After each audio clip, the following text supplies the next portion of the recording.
네. 청년들하고 모여서 이렇게 이야기를 하고 시간을 보내다 보면 꼭 빠지지 않고 하는 게임이 하나 있습니다. 밸런스 게임이라고 부르는 건데요.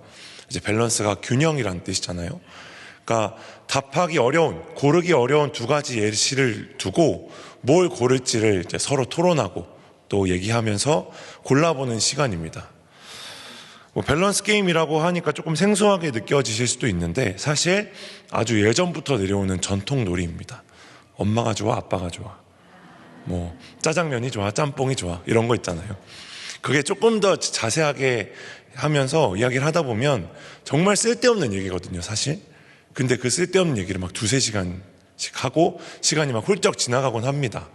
그래서 설교 본격적으로 본문을 보기 전에 저희도 한번 해보려고 하는데 기본적인 질문을 드리겠습니다. 그러면 제가 두 가지 예시를 드리고 한 가지씩 여쭤보면 손을 들어서 나는 그걸 좋아한다 라고 표현해 주시면 감사하겠습니다. 그러면은 먼저 아까 말씀드렸던 내용입니다. 오랜만에 중국집에 가셔서 메뉴를 시키신다. 근데 오랜만에 가시는 겁니다. 오랜만에 가셔서 중식을 드신다 하실 때 짜장면이다, 짬뽕이다. 자, 짜장면이 좋으신 분은 한번 손을 들어보시고, 생각보다 인기가 많이 없군요. 네. 그러면 짬뽕이 좋다 하시는 분. 네, 감사합니다. 손을 안 드신 분은 볶음밥이나 다른 걸 드시는 걸로 알겠습니다. 그러면 또 빠지지 않고 나오는 주제가 있죠. 치킨인데요. 양념이냐 후라이드냐입니다. 자, 양념치킨이 좋다 하시는 분 손 한번 들어보시면.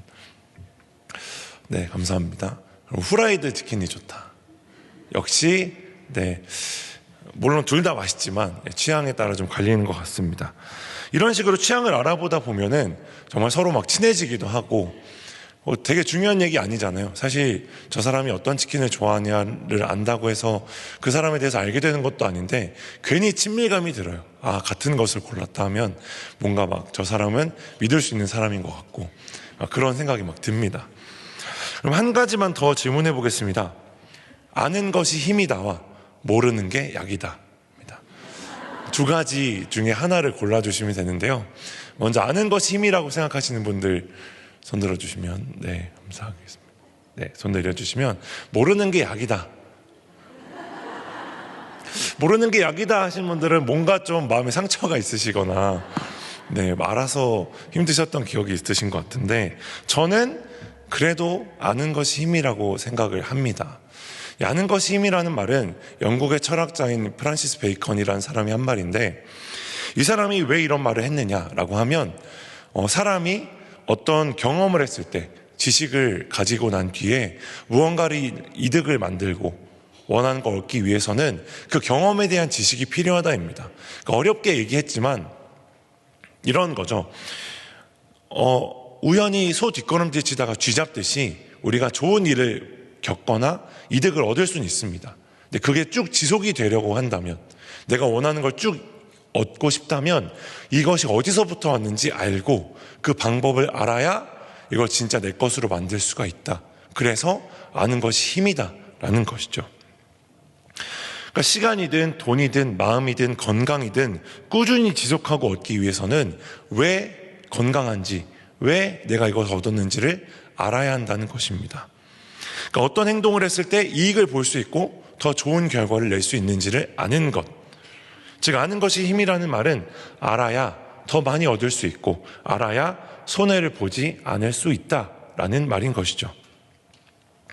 사실 이렇게까지 어렵게 생각해 보지 않아도 사람은 원래 아는 것을 좋아합니다. 왜냐하면 내가 알고 예상할 수 있고 통제할 수 있는 상황에서 안전함을 느끼거든요. 환한 낮에는 이렇게 밝은 조명 아래서는 편안함과 안정감을 느끼다가 갑자기 어둠이 찾아오고 한 치 앞도 볼 수 없게 되면은 막 불안해지고 두려워지잖아요. 그런 것처럼 그리고 아무리 좋은 호텔이나 숙소나 여행지에서 시간을 막 보내다가 집에 돌아와서 딱 불을 켜고 짐을 내려놓는 순간 집이 최고다 라고 하게 되는 것과 마찬가지입니다. 당연히 그곳이 더 좋겠죠. 하지만 우리 집이 내가 무엇이 어디 있는지 알고 내가 꾸린 공간이고 나의 공간이니까 안전하다라고 느끼게 되는 것입니다. 이렇듯 사람은 안전과 안정, 예상을 벗어날 때, 내가 알 수 있는 범주에서 벗어날 때 불안함을 느끼게 됩니다. 그리고 그 불안함은 곧 두려움과 무력감으로 바뀌게 되는 것이죠. 이와 관련된 경험이 있는데요. 저는 군복무를 사회복무요원으로 했습니다. 예전에 공익이라고 불렀던 건데 제가 왼쪽 다리를 크게 다쳐서 이제 공익으로 가게 됐습니다. 근데 이제 사회복무요원들은 대부분 근무를 하는 곳이 요양원이나 몸이 불편하신 분들을 돕는 시설에서 일하는 경우가 많습니다. 그래서 교육을 받게 돼요. 그분들을 이해하고 어떻게 도와야 되는지를 알고 직접 체험해보는 그런 프로그램을 이수하게 되는데, 저도 그 프로그램을 한번 경험해 봤습니다. 이제 몸이 불편하신 분들을 직접 체험해보는, 입장이 되어보는 시간이었는데, 저한테 주어진 임무라고 할까요? 이 미션은 그거였습니다. 눈을 가리고 그 교육을 받는 교육원 주변을 한 바퀴 돌아보는 것이었어요. 그래서 이제 사실 교육받으러 일주일 동안 다니면서는 그 거리에서 제가 두려움을 느낀 적은 없었습니다. 무서움을 느낀다거나 어디로 가야 되는지 모르겠다거나 그런 일은 없었죠. 왜냐하면 잘 보이니까요. 잘 갔으니까요. 근데 눈을 딱 가리고 안대를 쓰고 그 교육원 밖을 나오는 순간 너무 무섭더라고요. 막 차가 다니는 소리, 앞에 놓인 계단, 오르막길, 내리막길, 왼쪽, 오른쪽 어디로 가야 되는지 하나도 모르겠는 거예요. 그래서 옆에서 도와주는 사람이 있었음에도 불구하고 5분이면 넉넉히 돌아올 거리거든요. 한 30분 정도 걸려서 돌아왔습니다. 몸에는 막 식은땀이 막 뻘뻘 나고 너무 막 두려워서 다리가 후들후들 떨리면서 들어왔어요. 이렇게 우리에게 두려움과 불안함을 느끼게 하는 상황은 알 수 없고 예상할 수 없는 상황입니다. 내가 볼 수 없고 분별할 수 없고 판단할 수 없을 때 우리는 두려워하고 불안하게 됩니다. 그런 상황들, 내가 어찌할 수 없는 그 두려운 상황, 불안한 상황을 오늘은 여백이라는 이름으로 불러보려고 합니다. 본문을 보겠습니다. 사마리아를 떠나 갈릴리로 가시던 예수님이 드디어 갈릴리 가나란 곳에 도착하셨습니다. 그때 한 사람이 예수님을 찾아옵니다. 이 사람이 어떤 사람이었냐면 당시 이스라엘을 다스리던 왕의 신하였어요. 그래서 유대인의 회당과 로마의 세관이 모여 있었던 가버나움이라는 곳에 살다가 아들이 너무 아파서 거의 죽게 되었으니까 이 가나란 곳에, 갈릴리라는 곳으로 예수님이 향하고 있다. 예수라는 사람을 만나면 막 아픈 사람도 낫고 한다더라라는 소문을 듣고 막 찾아가는 거예요. 근데 성경에는 그저 찾아왔다라고 기록되어 있지만 사실 가버나움에서 갈릴리 가나까지의 거리는 약 30km 정도 되는 거리입니다. 그러니까 걸어서 한 8시간, 9시간 걸리는 거리이고, 지금 8시간, 9시간이라고 말씀드린 것도 지금 기준입니다. 길이 다 닦여 있고 고속도로가 있고 그런 기준으로 8시간, 9시간이지 당시에는 그냥 한나절이 다 걸릴 거리였을 거예요. 그런 시간을 막 걸어서 옵니다. 예수님을 만나서 이렇게 말하죠. 예수님 내려오셔서 내 아들의 병을 고쳐주시옵소서 라고 말합니다. 몇 번이고 고쳐달라 말합니다. 예수님 제발 제 아들을 고쳐주시옵소서. 모두 버리고 체면도 다 버리고 달려와서 예수님 앞에 와서 말하는 겁니다. 자신의 아들이 아프다고 살려달라고 말하는 그 사람한테 예수님은 딱 2마디 하세요. 가라, 네 아들이 살아있다. 저희는 이 말씀을 듣고 예수님이 어떻게 해주실지 이미 알기 때문에 이렇게 아멘도 하고, 예수님이 또 기적을, 표적을, 은혜를 베풀어 주시는구나 라고 생각을 하게 되지만 당시 신하의 마음은 그렇지만은 않았을 것 같아요. 만약에 제가 그 신하였다면 예수님을 찾아가면서 제가 바랬던 건 가라라는 말이 아니라, 그래 아들이 아프니까 얼마나 근심이 많았냐, 손도 잡아주시고, 그래 너의 집이 어디냐, 가버나움 좀 멀긴 한데 그래도 가보자 하고 막 가서 아들한테 손을 얹고 기도해 주시고 아들이 막 예수님 앞에서 낫고 기뻐하는 그런 광경을 기대했을 것 같아요. 그런 마음을 막 갖는데 예수님은 딱 1마디 하시는 거죠. 2마디 하시는 거죠. 가라, 살아있다. 이것과 비슷한 일이 구약에도 있습니다. 바로 엘리사와 나아만 장군의 이야기죠. 이 나아만 장군, 애굽의 장군이었던 나아만이 나병에 걸려서 막 근심을 하다가 어떻게 해야 될까, 이런 방법도 저런 방법도 막 써보다가 마침 그의 하인 중에 이스라엘 출신 유대인이 있어서 엘리사라는 사람한테 가면 뭐 나을 것 같습니다라고 해서 막 갑니다. 근데 엘리사도 그렇게 말하죠. 보지도 않고 저기 강에 가서 몸을 7번 씻으십시오. 그러니까 나아만이 되게 불쾌해하죠. 왜냐하면 나아만이 기대했던 건 그게 아니었거든요. 마찬가지로 손을 얹고 어떤 의식을 치르고 막 하나님한테 구하고 뭐가 상스러운 빛이 내려와서 막 몸이 낫고 이런 걸 기대했을 텐데 몸을 7번 씻으라니까 되게 불쾌해합니다. 그러나 이제 옆에서 하인들이 더한 것도 요구하면 하셨을 거면서 뭘 몸 씻는 게 그렇게 어려워서 안 하십니까? 한번 씻어 보시죠. 그래서 씻고 낫죠. 어쨌든 제가 만약에 이 왕의 신하였어도 마찬가지로 되게 불쾌했을 것 같아요. 예수님이 보지도 않고 뭘 아신다고요? 제 아들이 죽게 생겼다니까요? 라고 막 매달렸을 것 같은데 그 신하는 그렇게 생각하고 실망하며 돌아선 것이 아니라 그 말을 믿고 돌아갔다고 합니다. 오늘 본문 48절을 보면 예수님이 이렇게 말씀하십니다. 너희는 표적과 기사를 보지 못하면 도무지 믿지 아니하리라. 믿음은 보이지 않는 것들을 실상이라고 하지만 믿음이 필요한 순간에 간혹 우리는 그 믿음을 위하여 증거를 필요로 합니다. 하나님을 믿고 그 말씀을 따르기 위해서 그 말씀을 따르느라 나를 내려놓아도 내 삶에 내가 소중하다고 생각하는 것들을 뒤로 해도 다 내려놓고 하나님을 따를지라도 내 삶은 안전할 것이라는 보장, 그 증거가 있었으면 좋겠는 것이죠. 나름대로 안정감을 가지고 유지하고 있던 나의 방식을 내려놓고 생소한 방식과 그 말씀을 따라가라면 하나님, 적어도 그 길을 갈 수 있을 만한 증거는 좀 보여주시면 안 될까요? 라는 생각을 종종 하게 될 때가 있는 것 같습니다. 물론 알죠. 가라 하시는 말씀에 순종하면 하나님의 역사를 만나게 된다라는 걸 알지만 그래도 하나님 조금 불안한데요. 가보지 않은 길인데요.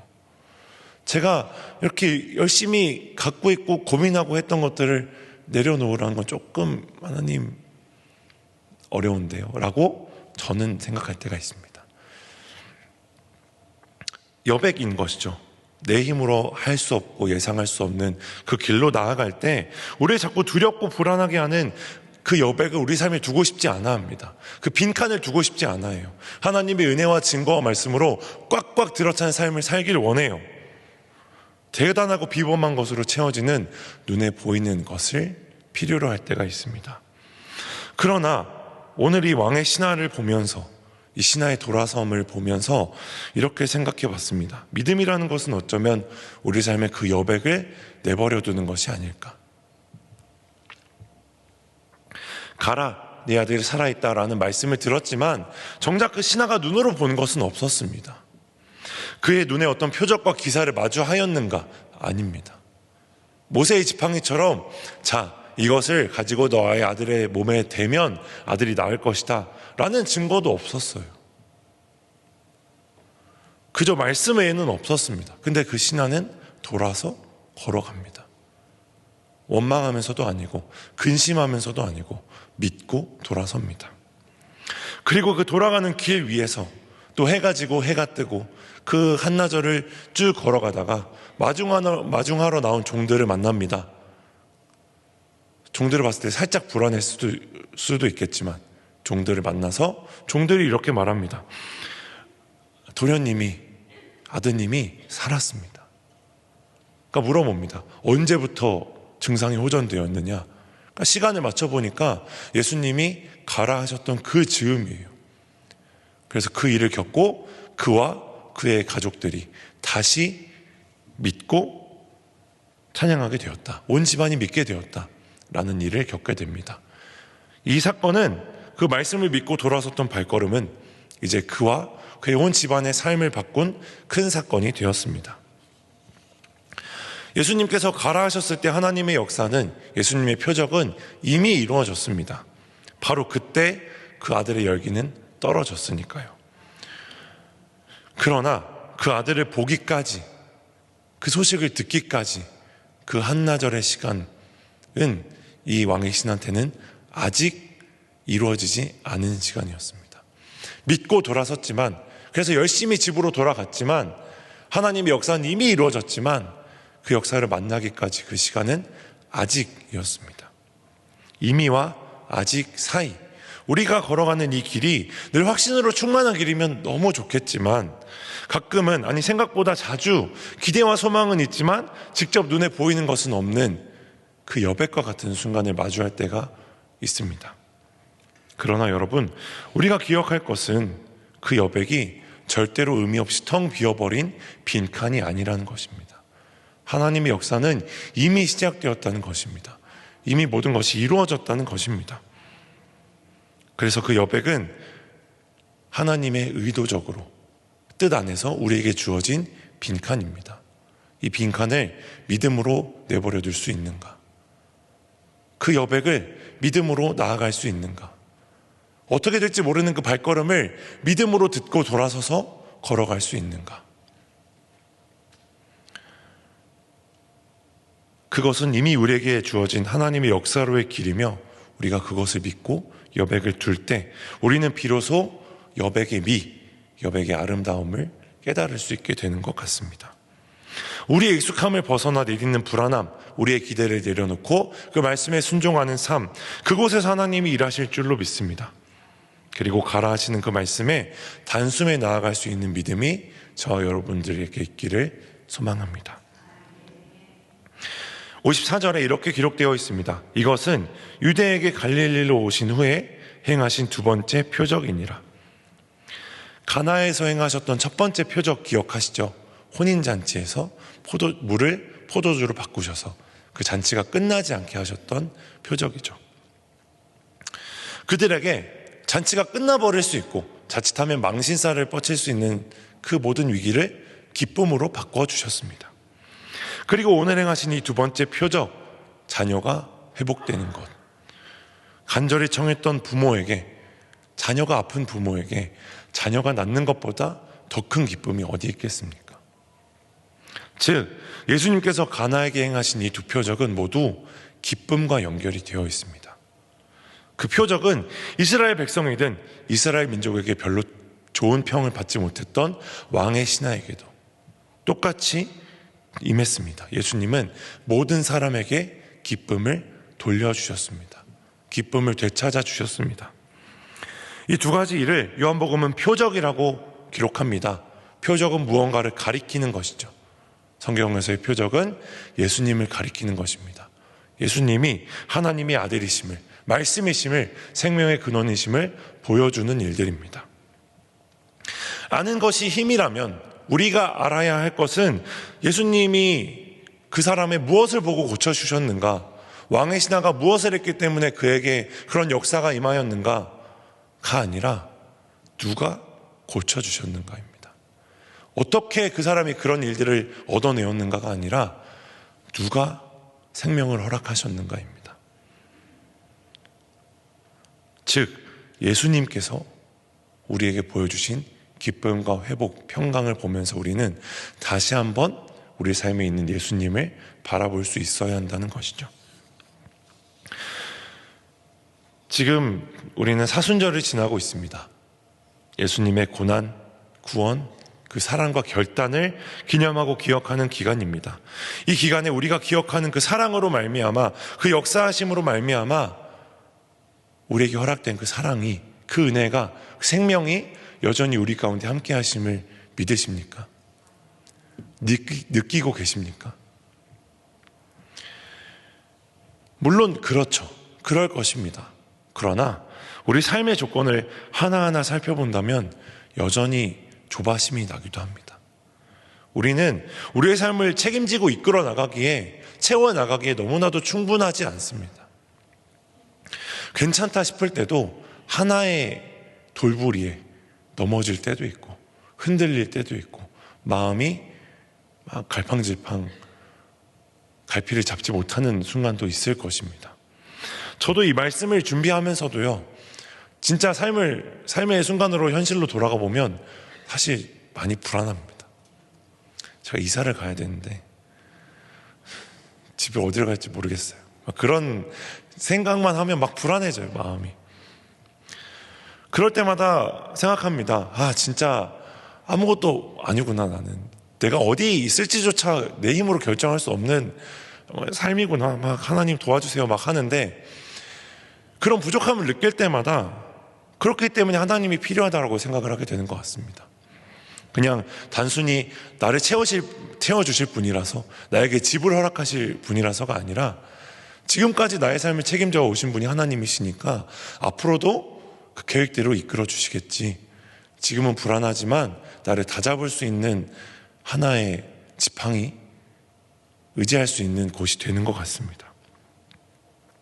그렇게 필요로 나온 우리의 발걸음과 우리를 다 하시고 부르신 하나님의 뜻과 음성이 만나는 이 자리가, 그 신하가 돌아서서 가서 종들의 얘기를 들었을 때 다시 한번 그 믿음이 새로운 믿음으로 바뀌고 온 집안을 구원할 믿음으로 바뀌었던 것처럼, 이 시간이 말씀을 듣고 그렇죠 하나님, 역시 가라 하시는 그 말씀에 우리가 순종해야겠습니다.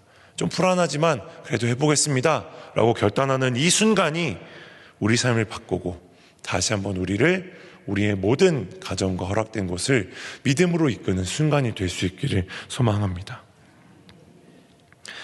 미사라는 말이 있습니다. 이제 성당, 가톨릭에서 이제 미사를 본다, 미사를 드린다 이렇게 하죠. 이 미사라는 말은 라틴어 미테레라는 단어에서 유래했습니다. 이 미테레라는 단어는 보내다, 파견 보내다라는 뜻을 가지고 있대요.